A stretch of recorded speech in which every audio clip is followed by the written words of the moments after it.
जहां तक शराबबंदी का सवाल है, तो मैं पहला व्यक्ति हूं बिहार में सामाजिक राजनीतिक जीवन में जिसने ये कहा है कि बिल्कुल शराबबंदी को हटाया जाना चाहिए।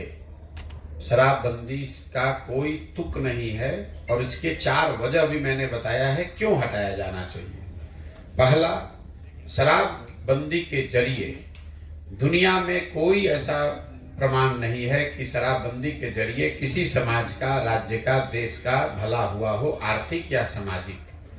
अगर दुनिया में लोगों, इतने बड़े बड़े देश हैं, इतने बड़े राज्य हैं, इतने विद्वान समझदार लोग हैं, अगर शराबबंदी के जरिए ही सामाजिक आर्थिक उत्थान संभव था तो दुनिया में बहुत लोगों ने यह प्रयास किया होता।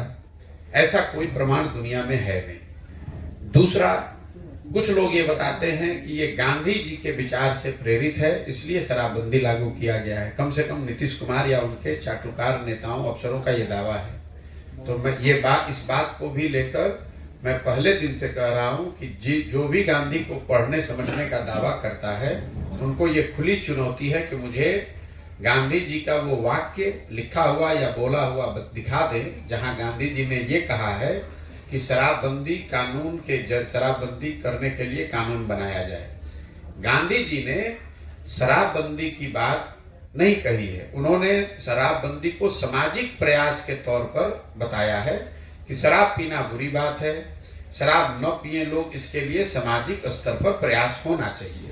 उन्होंने ये नहीं कहा कि देश में कानून बनाकर शराब पीने वाले को जेल में डाल दिया जाए, इस काम को अवैध घोषित कर दिया जाए।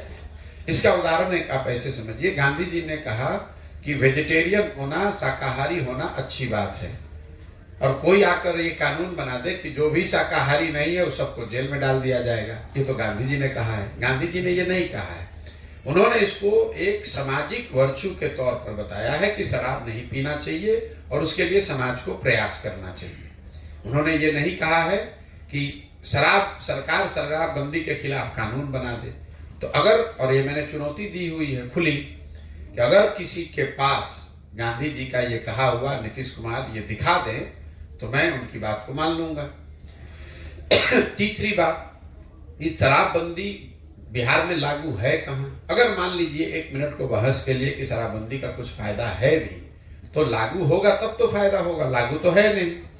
शराबबंदी के नाम पर बिहार में शराब की दुकानें बंद हो गई और होम डिलीवरी चालू हो गया। तो ये तो आप देखते हैं पूरी दुनिया में बहुत सारे सामान आप ऑनलाइन खरीदते हैं, अमेजोन से, फ्लिपकार्ट से, दुकान पर जाने की जरूरत नहीं है। तो ये तो नीतीश कुमार का ऑनलाइन शॉपिंग मॉडल है जिसमें शराब की दुकान बंद है और होम डिलीवरी चालू है। चौथा, इसका जो कुप्रभाव है, आर्थिक कुप्रभाव ये है कि बिहार जैसे गरीब राज्य का हर साल 15 से 20 हजार करोड़ का राजस्व का नुकसान हो रहा है। और ये पैसा जा कहाँ रहा है? ये पैसा जा रहा है शराब माफिया के पास, सरकार में जो बैठे हुए भ्रष्ट अधिकारी हैं उनके पास। और इसका सामाजिक जो पहलू है, जिन महिलाओं के एम्पावरमेंट के नाम पर इसको लागू किया गया है, एक पहलू वो बताया जाता है, तो सबसे ज्यादा इससे प्रताड़ित भी महिलाएं ही हैं। आपने जो कहा 10 लाख लोग जेल में नहीं है, जब से शराबबंदी लागू की गई है तो बिहार में 6,37,000 से ज्यादा शराबबंदी से जुड़े हुए केस रजिस्टर किए गए हैं। उसमें से करीब 1.25 लाख केस, 1,25,000 के आसपास केस अभी भी थानों में, न्यायालयों में लंबित है। और ज्यादातर ये लोग वो हैं जो समाज में गरीब हैं, वंचित हैं, पिछड़े हैं, क्योंकि उनके पास साधन है नहीं।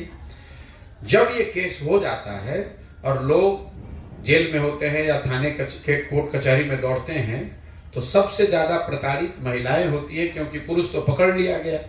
और जिस महिला के एम्पावरमेंट के नाम पर आपने एक कानून लागू किया, अब उसी को थाने में जाके दौड़ना पड़ता है, वकील के सामने दौड़ना पड़ता है, अपना गाना, जेवर, पैसा जो है उसको बेचकर काम करना पड़ता है। इन चारों पहलुओं को मैंने विस्तृत तौर पर पहले भी समझाया है और इसी आधार पर मैं शराबबंदी के बिल्कुल खिलाफ में हूं।